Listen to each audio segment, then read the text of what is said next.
एक संस्मरण है।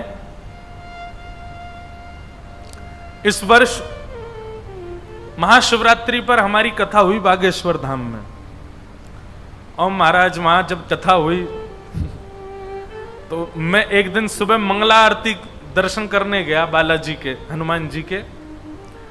तो जैसे ही मैं सुबह सुबह जब वहां मंगला हो रही थी तो मंगला में महाराज इतने प्रेत आए, प्रेत ही प्रेत चारों ओर। अब जैसे ही मैं मंगला करके परिक्रमा करने के लिए हनुमान जी की बाहर निकला, वो प्रेत सब बांध, उनको एक बैरिकेटिंग में रखा हुआ था, सब बैरिकेड्स में थे। एक प्रेतनी न जाने कहां से कूद के अंदर आ गई जहां मैं घूम रहा था, और उसने मेरे पैर ही पकड़े सीधे, और पैर पकड़ करके बोले मुझे मुक्ति चाहिए।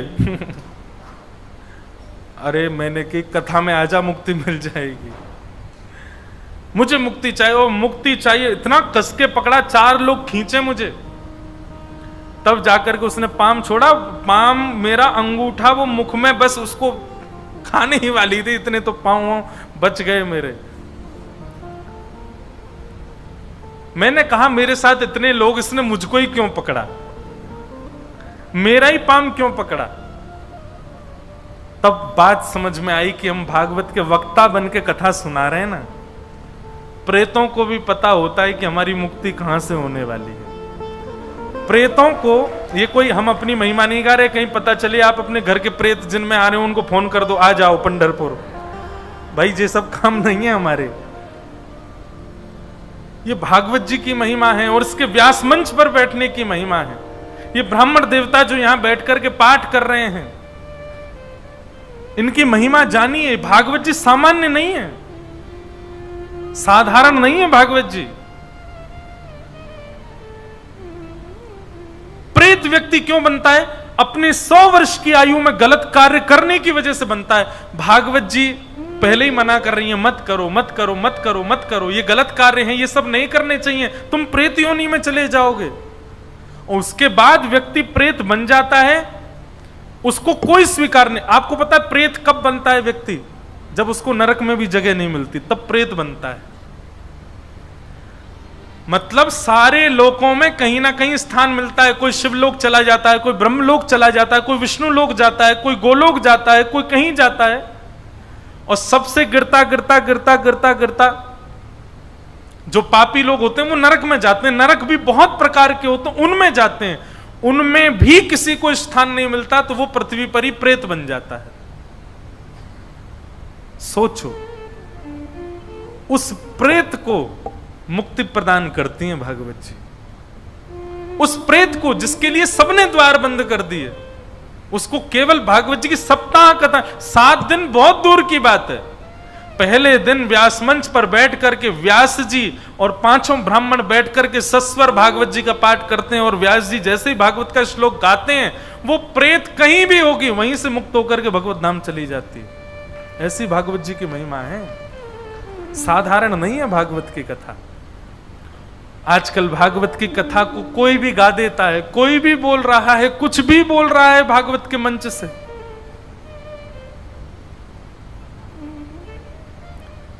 भागवत जी सामान्य नहीं है, साधारण नहीं है। भक्ति प्रदान करती हैं, प्रेम प्रदान करती हैं, ज्ञान प्रदान करती हैं, वैराग्य प्रदान करती हैं, और सब छोड़ो मुक्ति प्रदान करती हैं भागवत जी। नामदेव जी, तुकाराम जी, भक्तिमती मीराबाई, तुलसीदास, सबने भागवत का आश्रय लिया, और भागवत जी के आश्रय से ही सबके चित्त में भक्ति आई है। ऐसी भागवत की कथा। कभी कभी तो इतना सौभाग्य लगता है अपने ऊपर कि ठाकुर जी ने संसार में भेजा तो भगवान की दया से अपनी सेवा के लिए भेजा, अपनी कथा सुनाने के लिए भेजा। सूर्य नारायण भगवान कहते हैं, हे गोकर्ण, तुम चिंता मत करो, तुम्हारा भाई धुंधुकारी गया श्राद्ध से मुक्त नहीं हुआ तो उसके लिए दूसरा उपाय है। क्या? श्रीमद् भागवतान मुक्ति सप्ताहम वाचनं कुरु। इति सूर्यवच सर्वे धर्म रूपम तु विश्रुतम। सूर्य नारायण कहते हैं भागवत की कथा करो। तब गोकर्ण जी महाराज ने भागवत की कथा की, और उस भागवत की कथा में एक ग्रंथि थी, उसके सप्त ग्रंथियां 7 दिन में फट गईं, और उसी में विराजमान धुंधुकारी प्रेत, जो कि महाप्रेत बन चुका था, वही दिव्य स्वरूप धारण करके बाहर आ गया और विमान में बैठ करके व्यास मंच को प्रणाम करता हुआ भगवत धाम को प्रस्थान कर गया। गोकर्ण जी महाराज ने विष्णु दूतों से पूछा, कथा तो इतने सारे लोगों ने सुनी, मुक्ति केवल एक की क्यों हुई? सबकी मुक्ति हो जानी चाहिए। विष्णु दूतों ने बहुत सुंदर उत्तर दिया कि श्रवणस्य विभेदेन फल भेदोत्र संस्थितः श्रवणं तु कृतं सर्वैः न तथा मननम कृतम। बहुत अच्छी बात। बोले श्रवण में भेद आया है, मतलब बोले जितने लोग कथा में बैठे हैं केवल सुन रहे हैं, सुनी हुई बात को मनन नहीं कर रहे। व्यास जी ने कथा में कहा कि किसी से ईर्ष्या नहीं करनी चाहिए। व्यक्ति सामने बैठ के सुन रहा है, सर भी ला रहा है, सही कह रहे हैं, ईर्ष्या नहीं करनी चाहिए। आधा घंटा बाद ही कुछ ऐसा हो गया, उसको देख करके तुरंत उसके प्रति ईर्ष्या भाव आ गया। ठाकुर जी बड़े पता कैसे हैं, इंस्टेंट टीचर हैं हमारे ठाकुर जी। जैसे ही आप कोई अच्छी बात सुनते हो और अच्छी बात सुनकर के आप सिरे लाते हो कि हाँ मैं इसको जीवन में उतारूंगा, ठाकुर जी उसी दिन परीक्षा ले लेते हैं, दिखा बेटा कैसे उतार रहा है।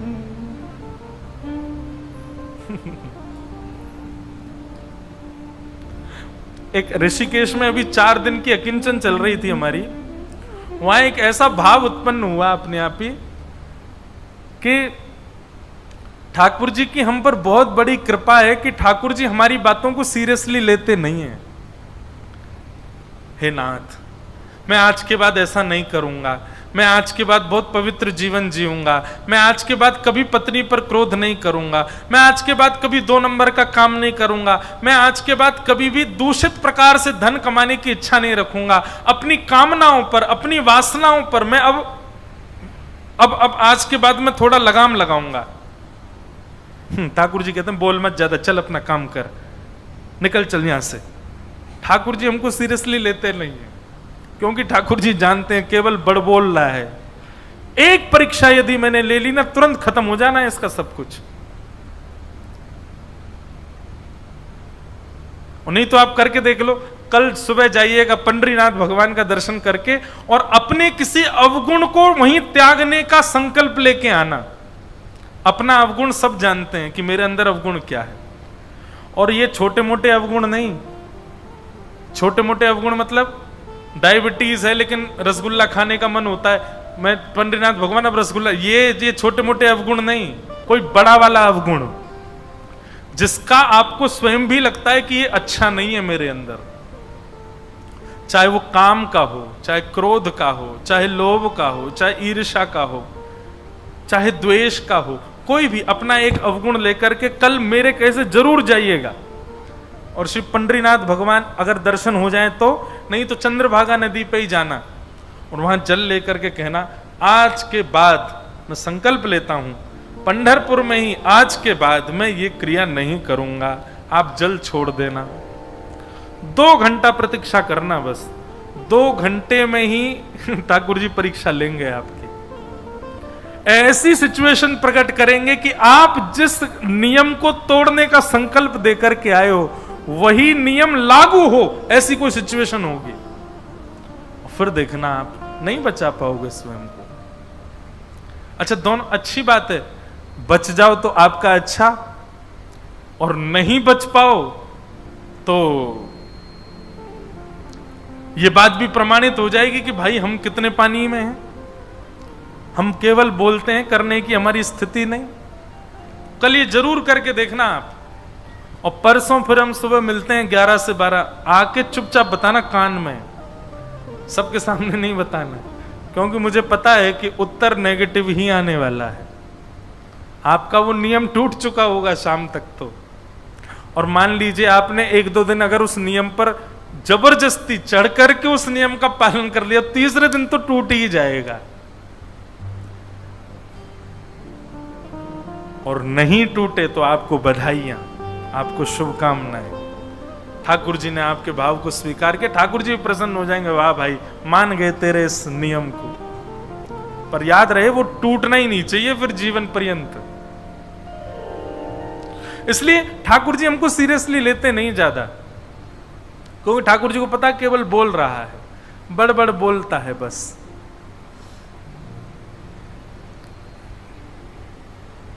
विष्णु दूतों ने कहा सबकी मुक्ति इसलिए नहीं हुई क्योंकि सबने केवल कथा को सुना है, उतारा नहीं है जीवन में।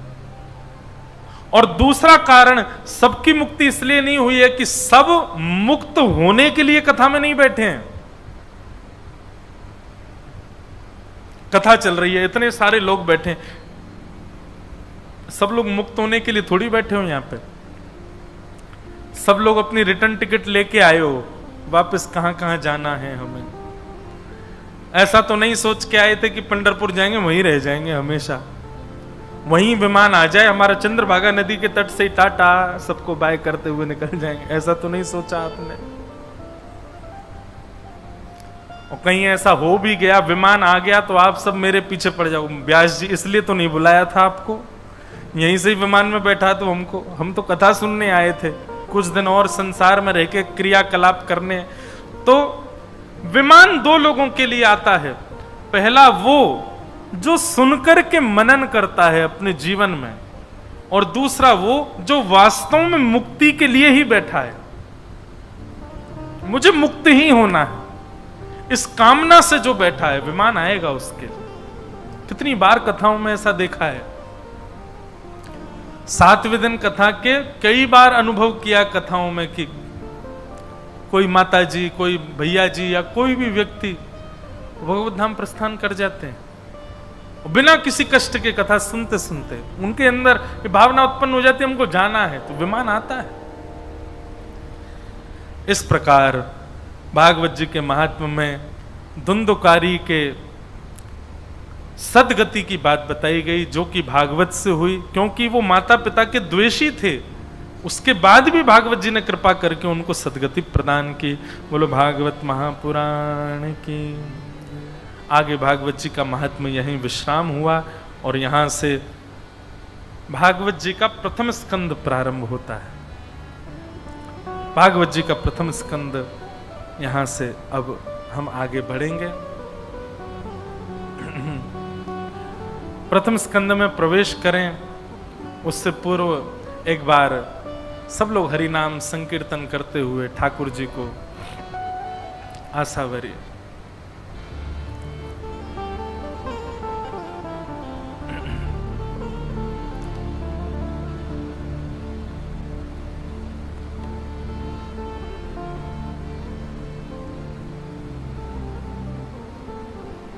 सुना है तारे हैं तुमने लाखों, सुना है तारे हैं तुमने लाखों, सुना है तारे हैं तुमने लाखों, सुना है तारे हैं तुमने लाखों।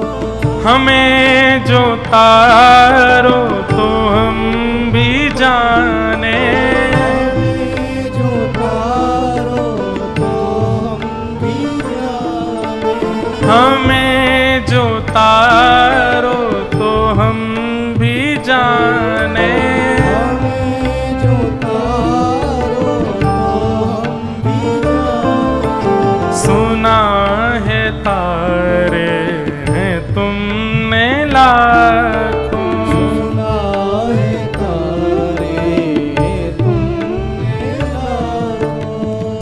हरा अहिल्या का शाप तुमने, हरा अहिल्या। शिकायत है भगवान से, नाथ आपने इतनों को तारा, अब हमारी भी तो बारी है नाथ, हम पर भी कृपा करो। हरा अहिल्या का शाप तुमने, हरा अहिल्या का शाप तुमने, मिटाया शबरी का पाप तुमने, मिटाया शबरी का पाप तुमने, हमारे भी ताप पाप भगवन, हमारे भी ताप पाप, अगर मिटा दो तो हम भी जाने,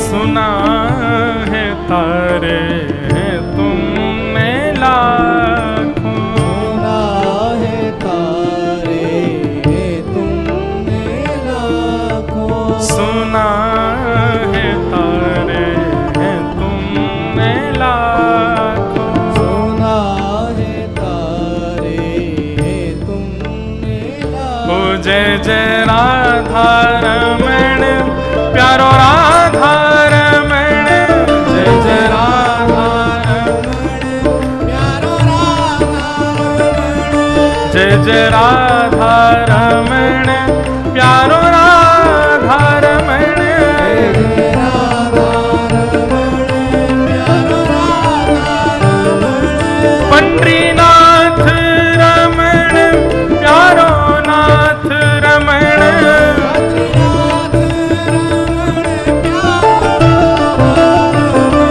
पंडरीनाथ रमण विठलनाथ रमण,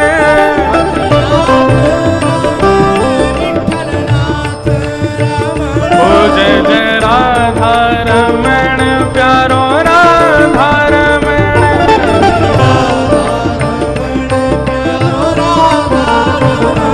जय जय राधा रमण प्यारो राधा रमण,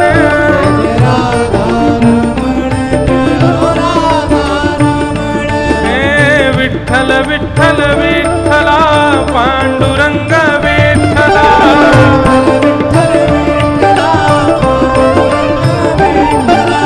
विठ्ठल विठ्ठल विठ्ठला पांडुरंग विठ्ठला, विठ्ठल विठ्ठल विठ्ठला पांडुरंग विठ्ठला, पुरंदराचा विठ्ठला, पुरंदराचा विठ्ठला,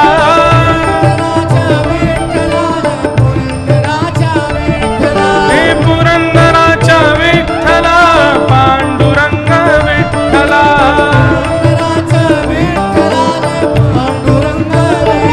हे विठ्ठल विठ्ठल विठ्ठला पांडुरंग विठ्ठला,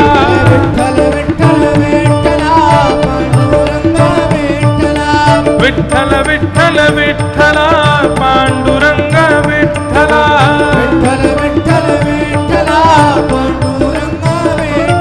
हे विठ्ठल विठ्ठल विठ्ठला पांडुरंग विठ्ठला,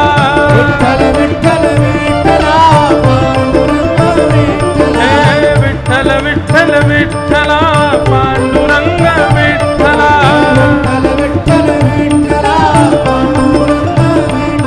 हे विठ्ठल विठ्ठल विठ्ठला पांडुरंग विठ्ठला,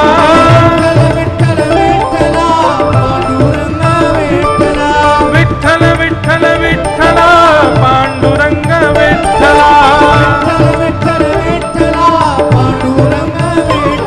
हे विठ्ठल विठ्ठल विठ्ठला पांडुरंग विठ्ठला, हा विठ्ठल विठ्ठल विठ्ठला पांडुरंग विठ्ठला, हे विठ्ठल विठ्ठल विठ्ठला पांडुरंग विठ्ठला, जय जय श्री राम, जय जय श्री राम, जय जय श्री राधे।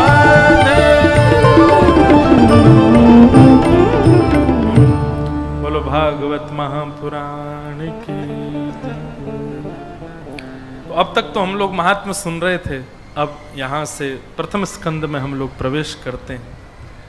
श्रीमद् भागवत जी का प्रथम श्लोक बड़े भाव से सुनिए।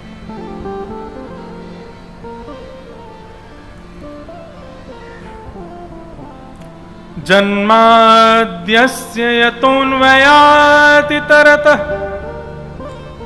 चार्थे स्वविज्ञस्वराट्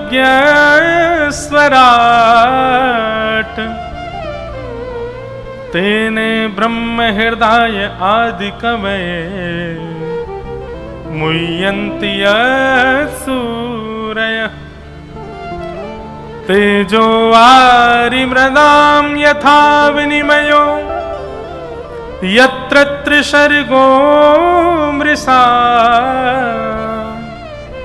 धाम्ना स्वेन सदा निरस्तकुहकं सत्यं परम धीमहि। भागवत जी का प्रथम श्लोक।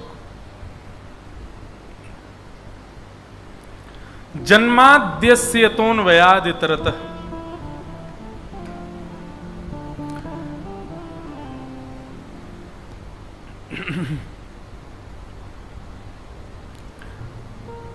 जो जन्म मृत्यु आदि आदि इन सब बंधनों से परे है, परंतु इच्छा होने पर जन्म भी लेता है और सब लीलाएं भी करता है। श्रीमद् भागवत के प्रथम श्लोक में भगवान का नाम नहीं बताया, केवल सिचुएशन बताई गई है। बहुत ध्यान से सुनिएगा।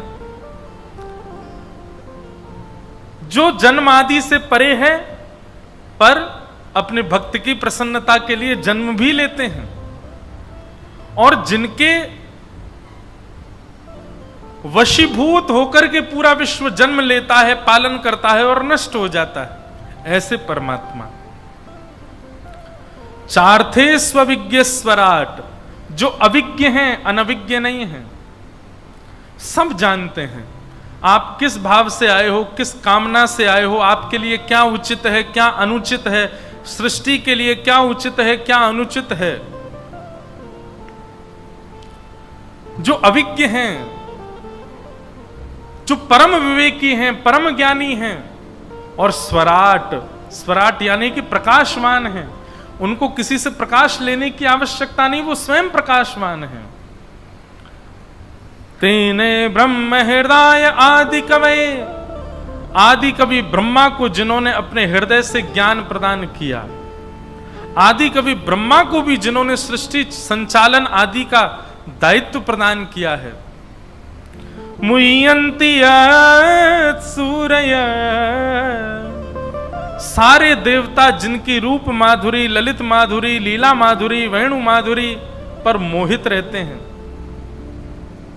सारे देवता जिनके अधीन हैं, जो देवताओं के अधीन नहीं है, देवता उनके अधीन हैं।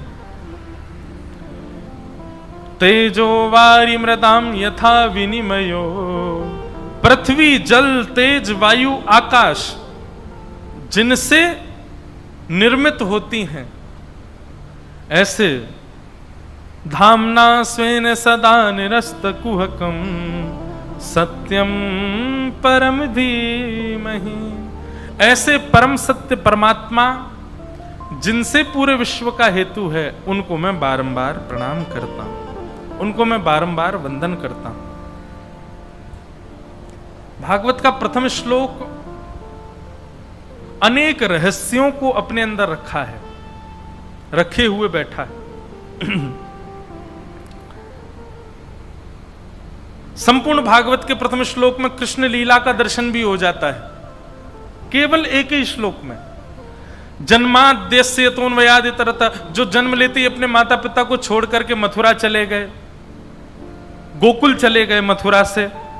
चार थे स्वविज्ञ स्वराट, जो अविज्ञ हैं, अनविज्ञ नहीं हैं, गोकुल में जाकर के कैसी लीला कर रहे हैं, कहां किस गोपी के यहां कैसा मक्खन है, कैसा दूध है, कैसा दही है, उनको सब पता है। जो स्वराट हैं, अपने प्रकाश से प्रकाशमान हैं। कभी कोई गोपी अंधेरे में मक्खन रख दे तो ठाकुर जी अपने प्रकाश से प्रकाशित होकर के उसको ढूंढ लेते हैं। तेने ब्रह्म हृदय आदि कवि, जिन्होंने अपनी ब्रज लीला में 29, 30, 31, 1 और 2, 29 अगस्त से 2 सितंबर तक, मतलब 5 दिन की हम केवल ठाकुर जी की ब्रज लीला उसी पर ही कथा कर रहे हैं वृंदावन में। 29, 30, 31, 1, 2 अभी जन्माष्टमी के बाद, तब विस्तार से सुनिएगा ठाकुर जी की कैसी कैसी ब्रज की लीलाएं हैं। थोड़ी थोड़ी तो कहते हैं कथाओं में, पर उसमें विस्तार से सुनाएंगे। नंदोत्सव विस्तार से होगा, ठाकुर जी का नामकरण विस्तार से, ठाकुर जी की चोरी की लीलाएं विस्तार से, गोवर्धन लीला, वेणु गीत, युगल गीत, जहां तक ठाकुर जी ले जाएंगे उन सबको विस्तार से वहां सुनाएंगे, तब सुनिएगा। तो उसमें ये लीला भी आती है। तो यहां ब्रह्मा जी की स्तुति है भागवत में। श्रीमद् भागवत में सुंदर स्तुतियों के प्रकरण में एक सुंदर स्तुति ब्रह्मा जी की है, चतुराई से भरी हुई स्तुति है ब्रह्मा जी की। 10वें स्कंद में ब्रह्मा जी क्या कह रहे हैं? तेने ब्रह्म हृदय आदि कवये मुह्यन्ति सूरय। आदि कवि ब्रह्मा को जिन्होंने अपनी लीला के द्वारा मोहित कर लिया, मुह्यन्ति सूरय, नक पर गिरिराज धारण करके देवताओं के राजा इंद्र को जिन्होंने मोहित कर लिया। तेजो वारि मृदाम यथा विनिमयो, पृथ्वी जल तेज वायु आकाश, पृथ्वी जल अग्नि वायु आकाश सबको जिन्होंने पवित्र किया। मृद भक्षण लीला, मट्टी खा करके पृथ्वी को पवित्र किया। 2 बार अग्नि पी गए ठाकुर जी, दावाग्नि, अग्नि को पवित्र किया। कालिया नाग पर नृत्य करके जल को पवित्र किया। पृथ्वी, अग्नि, जल, तृणावर्त आया तो वायु को पवित्र किया, और रास विहार करके ठाकुर जी ने आकाश को पवित्र किया। इस प्रकार पंच तत्वों को अपनी लीला से जिन्होंने पवित्र किया है, ब्रज लीला से। यत्र त्रिशर्गो मृषा, 3 स्थानों पर ठाकुर जी ने लीला की, जो कि देखने में तो लीला लगती है, माया लगती है, लेकिन वास्तविक है। ब्रज लीला, द्वारिका लीला और हस्तिनापुर लीला, ये 3 प्रकार की ठाकुर जी की लीलाएं हैं। धामना स्वेन सदा निरस्त कुहकम,